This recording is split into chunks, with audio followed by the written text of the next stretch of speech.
Hello, नमस्कार and very warm welcome to your very own channel. आप जुड़ चुके हो क्रैक नाउ के साथ एक बहुत ही शानदार क्लास में, जहां हम डिस्कस करेंगे यूनियन बजट 2025-26।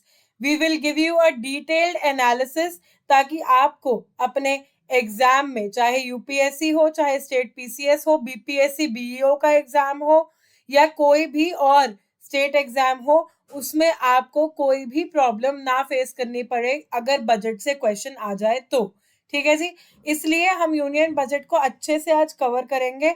ये क्लास इंग्लिश मीडियम में रहेगी। यूनियन बजट जो हिंदी मीडियम में पढ़ना चाहते हैं उन लोगों के लिए कुमार पंकज सर पहले ही क्लास डाल चुके हैं, तो आप जाके देख लीजिए। उस वीडियो का लिंक मैं डिस्क्रिप्शन में भी डाल दूंगी और आपको कार्ड भी दिख जाएगा आसपास राइट लेफ्ट कहीं तो इस वीडियो के ऊपर। ठीक है, चलिए आगे बढ़ते हैं, शुरू करते हैं आज की जोरदार क्लास यूनियन बजट 2025 एंड 26 आज हम देखेंगे। ठीक है, चलो डिटेल्ड एनालिसिस हम देखेंगे और ये आपके हर एग्जाम में आपका साथ देने वाली क्लास रहेगी, आपका जीवन आसान बनाने वाली क्लास रहेगी। चलिए, यूनियन बजट की अगर मैं बात करूं तो union finance minister Nirmala Sitharaman presented the union budget in the parliament on 1st February 2025। हर साल बजट 1 फरवरी को ही पेश किया जाता है और उसके एक दिन पहले यानी 31 जनवरी को economic survey of India is release, जो कि हम पहले क्लास देख चुके हैं। उस क्लास का लिंक भी मैं डिस्क्रिप्शन बॉक्स में डाल दूंगी कहीं ना कहीं, और कहीं ना आपको राइट लेफ्ट कहीं उसका एक वीडियो लिंक मिल जाएगा, आप जाके उस वीडियो को भी देख सकते हैं। और बजट के पहले अगर आप ईएसआई की क्लास देख लेंगे तो वाह वाह, आपकी प्रैक्टिस में 4 चांद लग जाएंगे।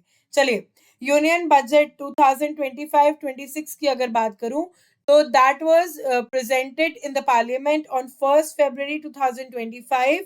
किसने प्रेजेंट किया था? फाइनेंस मिनिस्टर, जैसे कि हर साल किया जाता है, निर्मला सीतारमन जी ने ये प्रेजेंट किया था। और इस साल का थीम था हमारा सबका विकास, थीम ऑफ सबका विकास। This was her 8th consecutive budget. ये 8वीं बार था कि वो प्रेजेंट कर रही थी बजट, और इसमें 4 एरियाज पे ज्यादा फोकस किया गया है: पुअर, यूथ, फार्मर्स और विमेन। ठीक है, डेवलपमेंट मेजर्स प्रपोज करता है ये बजट और इसमें 4 एरियाज पे फोकस किया गया है।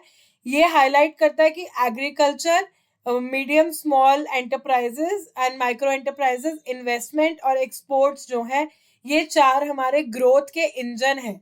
ठीक है जी। इंजन माने रेलगाड़ी के आगे इंजन होता है आगे बढ़ाने के लिए, वैसे ही हमारे देश की आर्थिक स्थिति को बढ़ावा देने के लिए, उसको प्रमोट करने के लिए, उसकी ग्रोथ करने के लिए ये 4 इंजन हाईलाइट हुए हैं: एग्रीकल्चर, एमएसएमई, इन्वेस्टमेंट सेक्टर और एक्सपोर्ट सेक्टर। ये इंडिया को रिफॉर्म्स की मदद से इंक्लूसिवनेस की फीलिंग देगी। It will give India using reforms, it will guide India towards the spirit of inclusiveness, and inclusiveness को एज अ फ्यूल यूज करके ये हमारी डेवलप्ड इंडिया बनाने में हेल्प करेगी। ठीक है, 3 स्टेजेस होती है ना, डेवलपिंग, डेवलप्ड, 2 स्टेजेस जिसकी हम बात करते हैं, डेवलपिंग कंट्रीज, डेवलप्ड कंट्रीज। तो ये डेवलपिंग से डेवलप्ड जाने में 4 इंजन हमारे हेल्प करेंगे। ठीक है, कौन कौन से 4 इंजन हमने देखे? एग्रीकल्चर, एमएसएमई, इन्वेस्टमेंट और exports. These are the 4 engine of development. हम याद रखेंगे कि हमारी जर्नी ऑफ डेवलपमेंट में कौन से 4 इंजन हमारी हेल्प कर रहे हैं? एग्रीकल्चर, एमएसएमई, इन्वेस्टमेंट और एक्सपोर्ट्स। ठीक है, डेस्टिनेशन क्या है हमारी? विकसित भारत है। गाइडिंग स्पिरिट क्या रहेगी? इंक्लूसिविटी रहेगी। और फ्यूल हमारा क्या है?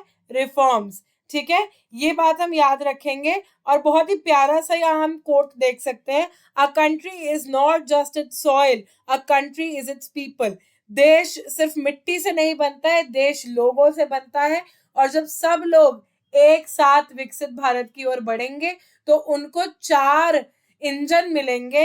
कौन से engine? Agriculture, micro small mini enterprises और इन्वेस्टमेंट सेक्टर और एक्सपोर्ट सेक्टर। ये 4 इंजन मिलेंगे जो उनकी गाइडिंग स्पिरिट बनके रिफॉर्म्स के थ्रू उनको उनकी डेस्टिनेशन तक पहुंचाएंगे।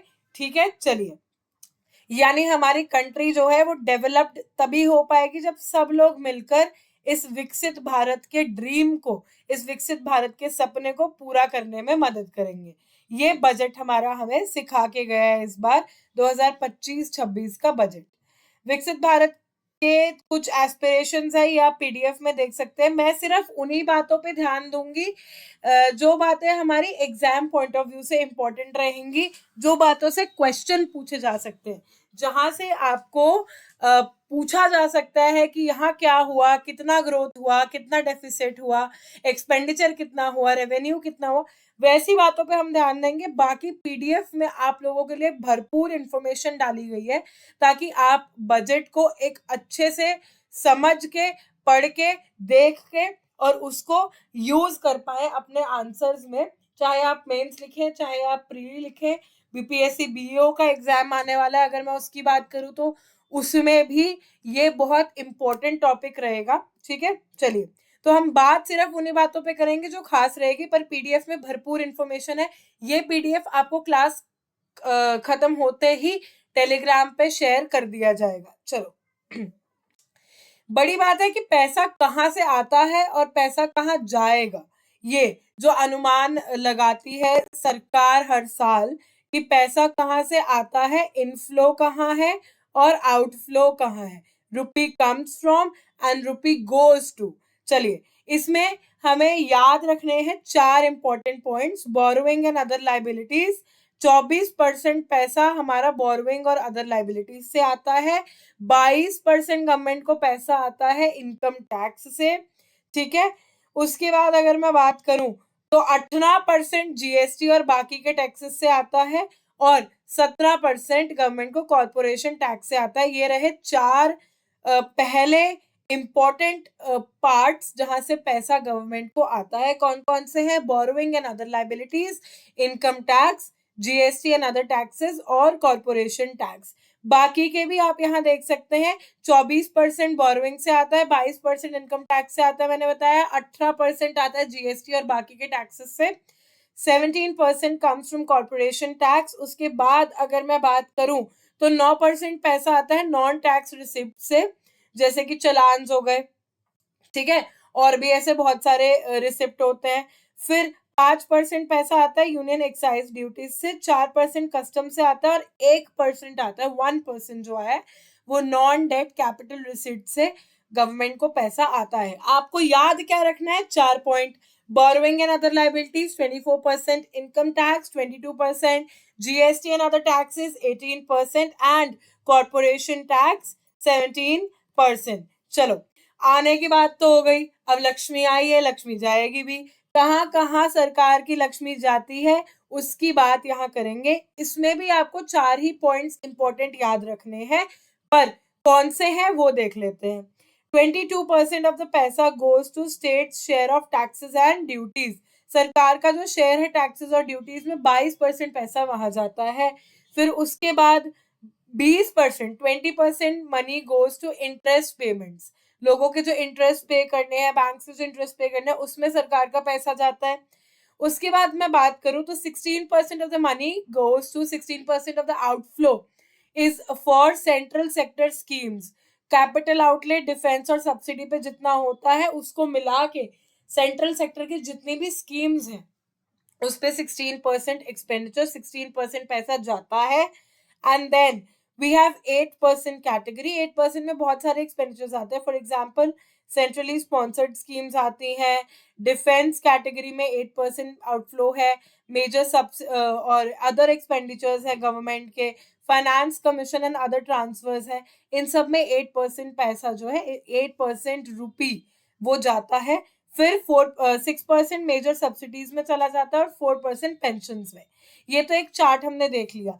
4 बातें याद कौन सी रखनी है कि स्टेट शेयर ऑफ टैक्सेस में 22% जा रहा है, देन उसके बाद इंटरेस्ट पेमेंट्स में 20% जा रहा है, सेंट्रल स्कीम सेक्टर में 16% जा रहा है, centrally sponsored schemes, defence, other expenditure और फाइनेंस कमीशन में 8% जा रहा है। ये 4 क्षेत्र, 4 important areas where the rupee goes. These are to be remembered. इसको रटो, इसको याद करो, पीडीएफ को देखना क्लास के बाद अच्छे से, ये याद हो जाएंगे और एग्जाम में दिक्कत आने की कोई भी चांस नहीं बचेगी। चलिए अब अगर मैं रिसीट्स की बात करूं कि गवर्नमेंट की रिसीट्स कितनी है, टोटल रिसिट्स अगर हम देखें फॉर फाइनेंशियल ईयर 2025-26 बोरोइंग्स को निकाल लूं तो 34.96 लाख करोड़ के आसपास एस्टिमेटेड है। एंड नेट रिसिट्स, ठीक है, बोरोइंग्स इंक्लूड करके कितनी होती है वो 28.37 लाख, ये ग्रोस हो गई, ये नेट हो गई, ठीक है। ग्रोस रिसिट्स है 34.96 लाख करोड़ और नेट रिसिट्स है 28.37 लाख करोड़। यहाँ एक फ्लो चार्ट भी है रिसिट्स को बहुत अच्छे से समझने के लिए। तो ये आप देखेंगे रेवेन्यू और कैपिटल रिसिट्स में डिवाइडेड होता है। कैपिटल रिसिट्स वो जो कैपिटल पे स्पेंड करी गई हो, यानी कि जो परमानेंट उस पे स्पेंड हो, परमानेंट एसेट्स पे स्पेंड हो। रेवेन्यू रिसिट्स जो डेली का खर्चा, घर का एग्जाम्पल लेके समझिए, आप लोगों ने फर्नीचर खरीदा, आप लोगों ने गाड़ी में इन्वेस्ट किया, वो सब आपकी कैपिटल रिसिट्स होती हैं, ठीक है, क्योंकि आप एसेट में इन्वेस्ट कर रहे हो। रेवेन्यू रिसिट्स क्या होती हैं? मतलब इन्वेस्ट, अगर मैं उस हिसाब से देखूं तो रेवेन्यू कहाँ होगा, जो डेली का वो हो रहा है, तो वहां से रेवेन्यू कितना आ रहा है और कैपिटल रिसिट्स कितनी आ रही है, उसकी डायग्राम आपको यहाँ पे दे रखी है, आप ये गो थ्रू कर सकते हैं। अब एक्सपेंडिचर की अगर मैं बात करूं, देखते हैं एक्सपेंडिचर को। एक्सपेंडिचर यहाँ है, ये रिसिट्स नहीं है, एक्सपेंडिचर है, यहाँ देखिए। एक्सपेंडिचर की अगर बात की जाए तो total expenditure is estimated at ₹50.65 lakh crore, ठीक है, इतना एक्सपेंडिचर हुआ, एस्टिमेट किया गया है। कैपिटल एक्सपेंडिचर, रेवेन्यू एक्सपेंडिचर के लिए आपको यहाँ ग्राफ्स दे रखे हैं जो आप बहुत इजीली अंडरस्टैंड कर पाएंगे। लाख करोड़ में यहाँ पे आपसे वो दे रखी है, एक्चुअल्स कितने हैं और एस्टिमेटेड कितने हैं वो सब यहाँ बता रखा है। तो आप इसको एक चार्ट को गो थ्रू कर लीजिए। पर याद रखने वाली बात कौन सी है कि टोटल ग्रोस रिसिट कितनी है, टोटल नेट रिसिट कितनी है और टोटल एक्सपेंडिचर हमारा कितना है। ये तो ग्रोस हो गई 34.96 लाख करोड़, नेट रिसिट हो गई 28.37 लाख करोड़ और टोटल एक्सपेंडिचर 50.65 लाख करोड़। ये हम याद रखेंगे। चलिए अब जो हमें देखना है, जो हमें समझना है वो है budget at a glance. Budget को हम फटाफट से टिप्स पे बोलते हैं ना जिसको, वो देखेंगे। तो रेवेन्यू रिसिट्स की अगर बात करी जाए तो 34,20,409 ये हमारे बजट के एस्टिमेट्स है 2025-26 के, ठीक है। और अगर मैं कैपिटल रिसिट्स की बात करूं तो 16,44,936 करोड़ इतनी हमारी रहेगी कैपिटल रिसिट्स।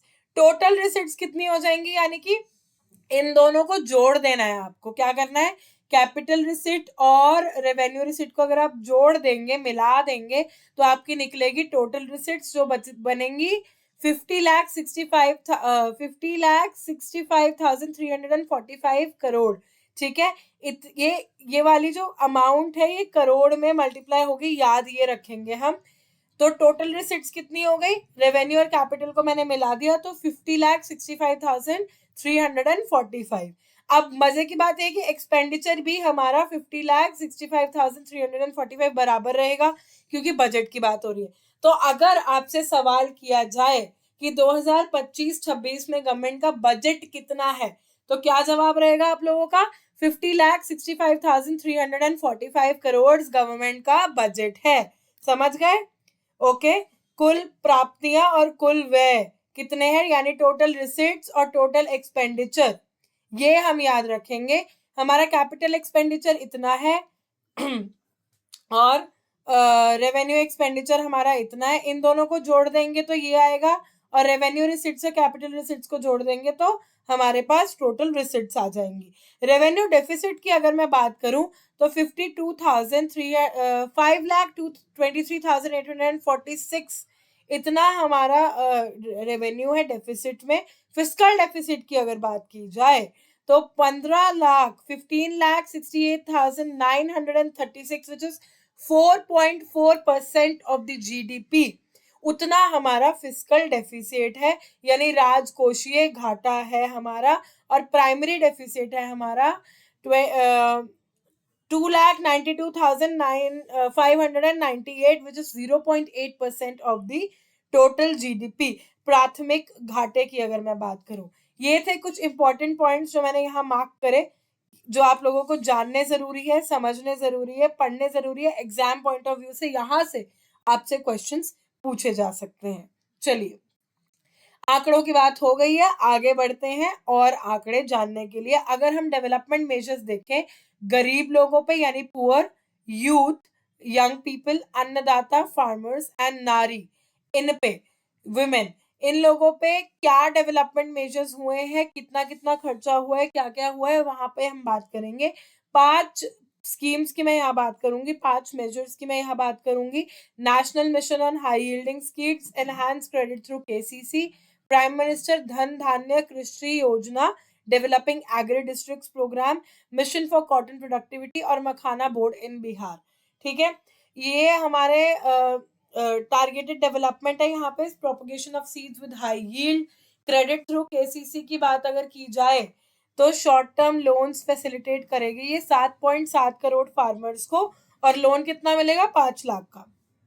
ठीक है, ये वाली प्रधानमंत्री धन धनय कृषि योजना जो है ये 100 डिस्ट्रिक्ट को कवर करेगी और 1.7 करोड़ फार्मर्स को ऑलमोस्ट हेल्प करने का इनका चांस है। Mission for cotton productivity 5 year mission है ताकि हमारी कॉटन फार्मिंग की जो प्रोडक्टिविटी है वो इंक्रीज हो पाए। और मखाना बोर्ड बिहार में, बीपीएससी वालों देख लो, बीपीएससी बीईओ का एग्जाम आ रहा है, ये क्वेश्चन इंपॉर्टेंट है, पूछा जा सकता है। और मेरे हिसाब से 99% ये क्वेश्चन आपसे पूछा जाएगा। मखाना बोर्ड सेटअप हो रहा है बिहार में ताकि मखाने की जो प्रोडक्शन है और प्रोसेसिंग है और जो मार्केटिंग है वो बढ़िया से हो पाए, बढ़िया से सेटअप हो पाए। ठीक है, और भी यहाँ पे आत्मनिर्भरता पल्सेस की बात करी गई है, India post as a catalyst for rural economy. ये सब आप पीडीएफ आपके साथ शेयर किया जाएगा तो वहां से आप देख सकते हैं। मैं सिर्फ इंपॉर्टेंट पॉइंट्स इस क्लास में आप लोगों के लिए फोकस करूंगी। अब हम बात करेंगे कि एमएसएमई को गवर्नमेंट ने सपोर्ट करने के लिए क्या स्कीम्स की हैं। सबसे बढ़िया बात तो यह कि माइक्रो एंटरप्राइजेस के लिए क्रेडिट कार्ड्स लॉन्च किए गए। कस्टमाइज क्रेडिट कार्ड्स जो हैं उद्यम पोर्टल पर जो माइक्रो एंटरप्राइजेस रजिस्टर्ड है 5 लाख की लिमिट के साथ वो क्रेडिट कार्ड्स हुए हैं। 10 लाख क्रेडिट कार्ड्स इशू करने का एस्टिमेट है। फर्स्ट टाइम एंटरप्रेन्योर्स के लिए एक स्कीम निकाली गई है। 5 लाख पहली बार जो एंटरप्रेन्योर्स बनेंगे, विमेन को इंक्लूड करके, शेड्यूल कास्ट को इंक्लूड करके, और ट्राइब, शेड्यूल ट्राइब्स यानी विमेन, औरतें, एससी और एसटी को इंक्लूड करके एक नई स्कीम लॉन्च करी जाएगी जिसमें 2 करोड़ तक के लोन जो है, टर्म लोन्स अगले 5 साल में दिए जाएंगे। मैन्युफैक्चरिंग मिशन एक लॉन्च हुआ है, उसके यहाँ पे कुछ फोकस पॉइंट्स है वो आप देख सकते हैं। लेबर इंटेंसिव सेक्टर्स के लिए कुछ मेजर्स लॉन्च हुए हैं कि product scheme for footwear and leather sectors हुई है, टॉय सेक्टर के लिए मेजर्स हुए और फूड प्रोसेसिंग के लिए हुए हैं। फूड टेक्नोलॉजी, ये देखो भाई बिहार वालों, बीपीएससी वालों इधर आ जाओ। Establishment of national institute of food technology in Bihar. ठीक है, ये एक इम्पॉर्टेंट पॉइंट बनेगा बीईओ के एग्जाम में और बीपीएससी के एग्जाम में। मेंस में भी ये बात आपसे पूछी जा सकती है, तो हम यहाँ फोकस करेंगे, देखेंगे। अब क्रेडिट अवेलेबिलिटी का इन्हांसमेंट हमें नजर आया है। एमएसएमई के लिए current credit guarantee cover 5 crore की थी और अब रिवाइज कितनी है? 10 करोड़ की। और स्टार्टअप्स के लिए 10 की थी, वो 20 की हो गई है। और एक्सपोर्टर एमएसएमई जो है 20 करोड़ तक के लोन उनके लिए अप्रूव हुए हैं। ठीक है, एमएसएमई का क्लासिफिकेशन क्राइटेरिया जो है वो भी रिवाइज हुआ है। माइक्रो एंटरप्राइजेस में करंट इन्वेस्टमेंट जो है 1 करोड़ के अराउंड और रिवाइज 2.5 करोड़। टर्नओवर 5 के अराउंड है, रिवाइज कितना है? 10। स्मॉल एंटरप्राइजेस के लिए 10 है करंट इन्वेस्टमेंट, 25 है रिवाइज इन्वेस्टमेंट। मैं करोड़ में बात कर रही हूँ, ये याद रखना। टर्नओवर 50 है करंट में और रिवाइज हुआ है 100 करोड़। मीडियम एंटरप्राइजेस का करंट इन्वेस्टमेंट है 50 करोड़ और 125 करोड़ है रिवाइज। और मीडियम एंटरप्राइजेस का टर्नओवर 250 करोड़ के आसपास है इनका अभी, और रिवाइज कितना प्रपोज किया गया है? 500 करोड़, याद रखेंगे। चलिए, पीपल, इकोनॉमी एंड इनोवेशन, इनमें क्या इन्वेस्टमेंट हुआ है ये देखने वाली बात है। कुछ बढ़िया स्कीम्स लॉन्च हुई हैं। सक्षम आंगनवाड़ी एंड पोषण 2.0 यानी इसका सेकंड वर्जन लॉन्च किया गया है। आईआईटीज की एक्सपेंशन कैपेसिटी बढ़ाई गई है। कैंसर सेंटर्स डिस्ट्रिक्ट हॉस्पिटल में वो किए गए हैं, डेवलप करे जाने का प्रपोजल है बजट में। भारतीय भाषा पुस्तक स्कीम हुई है। National centres for excellence of skill setup करे जाएंगे। ग्लोबल एक्सपर्टीज और पार्टनरशिप्स इसमें हमें देखने को मिलेंगी। अटल टिंकरिंग लैब्स मिलेंगे। 50,000 लैब्स हमें सेटअप होते हुए दिखेंगे अगले 5 साल में स्कूलों में। एक centre of excellence in AI for education, ठीक है। इसका टोटल जो आउटले है वो कितना एस्टिमेट किया है, 500 करोड़। तो एआई जो है उस पे भी सरकार बहुत फोकस कर रही है, सरकार बहुत फोकस में ला रही है। इसलिए centre of excellence for AI बनने का भी इसमें प्रपोजल है। Broadband connectivity, medical education expand की जाएगी। 10,000 सीट्स जो है ऐड की जाएंगी, एडिशनल सीट्स, ठीक है। पीएम स्वनिधि जो है रिवैम्प करी जाएगी। और ऑनलाइन प्लेटफॉर्म वर्कर्स की जो वेलफेयर है, ई श्राम पोर्टल और पीएम जन आरोग्य योजना, इसके अंडर उनको रजिस्टर किया जाएगा। ये बजट के कुछ इम्पोर्टेंट मेजर्स हैं, डेवलपमेंट मेजर्स हैं, ताकि वो पीपल इकोनॉमी एंड इनोवेशन में जो है इन्वेस्ट कर पाए, जो बजट में प्रपोज हुआ है। चलिए आगे बढ़ते हुए हम देखेंगे वही बात, investing in people. State infrastructure को सपोर्ट मिला है। 1.5 लाख करोड़ के आउटले के साथ 50 ईयर इंटरेस्ट फ्री लोन्स मिलेंगे स्टेट्स को, ताकि उनको वो अपना जो भी हर स्टेट में रिफॉर्म्स है वो हो पाए। ये लोन्स प्रपोज हुए हैं। जल जीवन मिशन जो है 100% कवरेज जो अचीव करेगा 2028 तक, ये बात हुई है। पावर सेक्टर रिफॉर्म्स हुए हैं। बोरोइंग्स लेके डिस्ट्रीब्यूशन रिफॉर्म्स में सुधार लाया जाएगा। मोनेटाइजेशन प्लान है। 10 लाख करोड़ के नए प्रोजेक्ट्स जो हैं वो प्रोजेक्ट किए गए हैं। और urban challenge fund 1 lakh crore दिया गया है, ताकि सिटीज को as growth hubs, creative redevelopment of cities of water and sanitation, 3 sectors में पैसा लगाया जा सके। ये कुछ और इम्पोर्टेंट पॉइंट्स हैं जो आप लोग यहाँ पीडीएफ में देख सकते हैं। बिहार वाले इस पॉइंट पे फोकस करेंगे कि बिहार की क्या नीड्स है।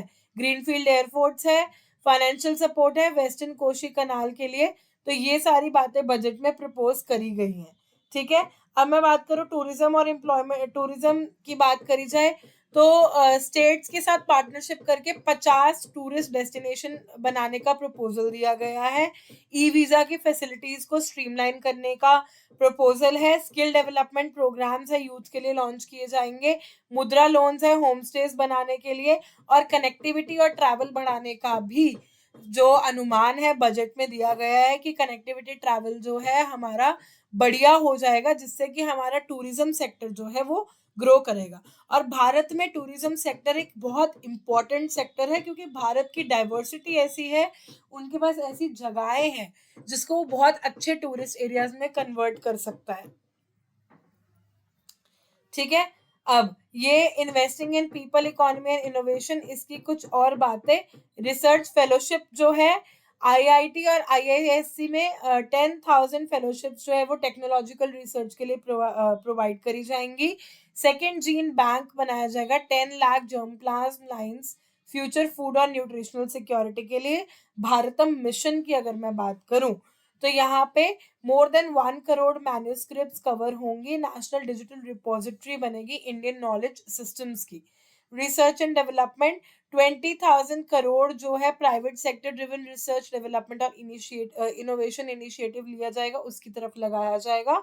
और जियोस्पेशियल मिशन है, ताकि जो इंफ्रास्ट्रक्चर है जियोस्पेशियल और डेटा है उस पर डेवलपमेंट हो पाए।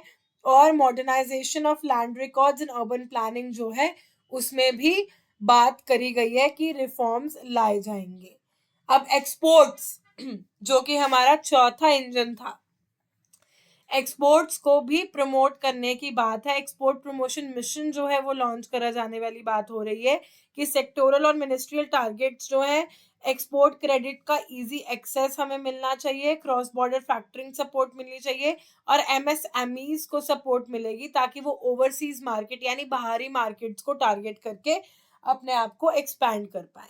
भारत ट्रेड नेट एक डिजिटल प्लेटफॉर्म बनाने का वो है, प्रपोजल है कि भारत ट्रेड नेट BTN करके एक पब्लिक प्लेटफॉर्म सेटअप किया जाएगा डिजिटल, जहाँ पे इंटरनेशनल ट्रेड का डॉक्यूमेंटेशन होगा और जो भी उनके फाइनेंसिंग सॉल्यूशंस है, यानी कोई भी पैसा चाहिए, कोई लोन्स चाहिए, उसके लिए वो सारी चीजें एक ही पोर्टल में कन्वर्ट करी जाएंगी।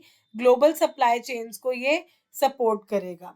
GCC ग्लोबल ग्लोबल सपोर्ट के लिए, ग्लोबल कैपेबिलिटी सेंटर्स के लिए नेशनल फ्रेमवर्क एक प्रपोज किया गया है, और वेयर हाउसिंग फैसिलिटी जो है उसके लिए भी डेवलपमेंट और अपग्रेडेशन प्रपोज की गई है। फाइनेंशियल सेक्टर रिफॉर्म्स की अगर मैं बात करूं, अब रिफॉर्म्स हमारे फ्यूल हैं, ये हमने याद रखा था बात कि गोल क्या है हमारा, विकसित भारत, और उसका फ्यूल क्या है, रिफॉर्म्स। ठीक है, तो फाइनेंशियल सेक्टर की बात अगर मैं करूं रिफॉर्म्स में, तो उसमें क्या है, ग्रामीण क्रेडिट स्कोर NABFID एक सेटअप किया जाएगा कॉरपोरेट बॉन्ड्स के लिए। सेंट्रल KYC रजिस्ट्री जो है उसका एक नया रूप बाहर निकलेगा। रिक्वायरमेंट्स और प्रोसीजर्स है कंपनी मर्जर्स के लिए, उसकी रैशनलाइजेशन की जाएगी। और फॉरेन डायरेक्ट इन्वेस्टमेंट की लिमिट जो है इंश्योरेंस सेक्टर के लिए वो 74% से 100% रेज की जाएगी। ये कुछ बातें थी याद रखने वाली। अब आप टैक्स रिफॉर्म्स देखेंगे, डायरेक्ट टैक्सेस में कुछ चेंजेस आए हैं, रेगुलेटरी रिफॉर्म्स है वो आप यहाँ पढ़ सकते हो। ये PDF में आपके साथ शेयर करूंगी, तो उसमें ये सारी बातें लिखी गई हैं। मेंस के आंसर लिखने में ये बातें आपको हेल्प करेंगी। ये सारी इंफोग्राफिक्स हैं जो बजट में बहुत इंपॉर्टेंट है, जो आप लोगों को पता होनी चाहिए। याद आपको कुछ ही चीजें रखनी है, पर पता सब होना चाहिए, ताकि आपकी जो नॉलेज है वो एक्सपैंड हो and you can utilise that knowledge to write good answers in your exam, या फिर mark the choose the correct options easily. अब इनडायरेक्ट टैक्स का प्रपोजल क्या है, जो कस्टम टैरिफ स्ट्रक्चर है उसको रैशनलाइज करा जाएगा, और सेक्टर स्पेसिफिक प्रपोजल्स भी हैं यहाँ पे कुछ, जिसको आप देख सकते हैं, ताकि जो इनडायरेक्ट टैक्सेस है वो हमारे रैशनलाइज हो जाए। ठीक है, 36 लाइफ सेविंग ड्रग्स और मेडिसिन जो है एग्जेम्प्टेड लिस्ट में डाले गए हैं। 6 मेडिसिन ऐसे हैं जो 5% ड्यूटी लिस्ट में डाले गए हैं। 37 मेडिसिन और 13 पेशेंट असिस्टेंस प्रोग्राम्स है जो एक्सेम्पशन लिस्ट में डाले गए। ये मेडिकल सेक्टर की बात थी। बाकी के सेक्टर्स का यहाँ दे रखा है which you can read from the PDF once I share it with you on Telegram. और हमारे टेलीग्राम का ग्रुप का लिंक जो है वो आप लोगों को डिस्क्रिप्शन बॉक्स में मिल जाएगा, तो आप जाके क्रैक नाउ ऑफिशियल को टेलीग्राम पे ज्वाइन कर सकते हैं, ताकि आपका जीवन आसान बना रहे। चलिए, डायरेक्ट टैक्स प्रपोजल्स ये हम देखेंगे। ये एग्जाम पॉइंट ऑफ व्यू से इंपॉर्टेंट है, क्योंकि डायरेक्ट टैक्स की नई स्लैब्स बनी है। क्या स्लैब्स हैं कि 0 से 4 लाख की इनकम तक रहेगी तो नील टैक्स रहेगा, 4 से 8 लाख में 5%, 8 से 12 लाख में 10%, 12 से 16 लाख में 15%, 16 से 20 लाख में 20%, 20 से 24 में 25%, और 24 लाख से ज्यादा की सालाना इनकम पे 30%। यानी this is the annual income rate. ये एनुअल इनकम की बात हो रही है, और एनुअल इनकम के हिसाब से ये आपके टैक्स स्लैब्स हैं जो नए इस बार बजट में प्रपोज किए गए हैं। ठीक है, introduction of a scheme for determining arms length price of international transaction, और expansion of scope of safe harbor rules to reduce litigation and provide certainty in international taxation। Tax deduction की limit जो है वो senior citizens के लिए TDS की जो limit होती है वो 50,000 से 1 लाख करी गई है, और एनुअल लिमिट जो है 2.40 लाख की TDS रेंट पे जो लिमिट थी उसको भी इंक्रीज करके 6 लाख कर दिया गया है। ये बातें थी याद करने वाली, और ये टैक्स स्लैब तो आप बिल्कुल रट लेना, इससे भी क्वेश्चन पूछा जा सकता है, इंपॉर्टेंट है। ठीक है, चलो, ये है डायरेक्ट टैक्सेस की कुछ बातें जो आप यहाँ से रीड कर सकते हो PDF से।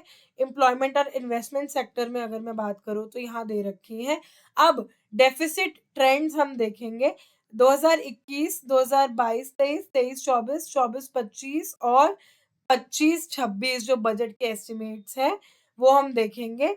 फिस्कल डेफिसिट हमारा 2021-22 में 6.7% था, which has reduce to 4.4% in 2025 and 26. Revenue deficit was 4.4% in 2021-2022, which has significantly reduced to 1.5% in 2025 and 2026. 3.3% से 0.3% रह गया जो हमारा इफेक्टिव रेवेन्यू डेफिसिट है फ्रॉम 2021 to 2025 बजट.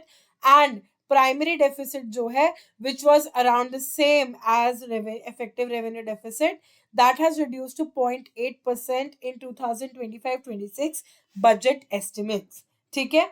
रिसिट की बात करूं तो यहाँ रिसिट का आपको एक ग्राफ दे रखा है. ट्रांसफर्स जो है स्टेट्स और यूटीज का, उसका भी यहाँ ग्राफ आपको दे रखा है.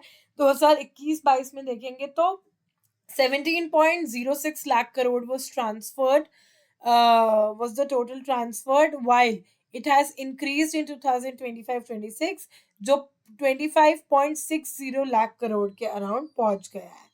अब हमें एक इम्पॉर्टेंट चीज देखनी है कि जो हमारा एक्सपेंडिचर हुआ था उसका ब्रेकअप क्या है, कहाँ पे किस सेक्टर में कितना एक्सपेंडिचर जो है करोड़ में हुआ है.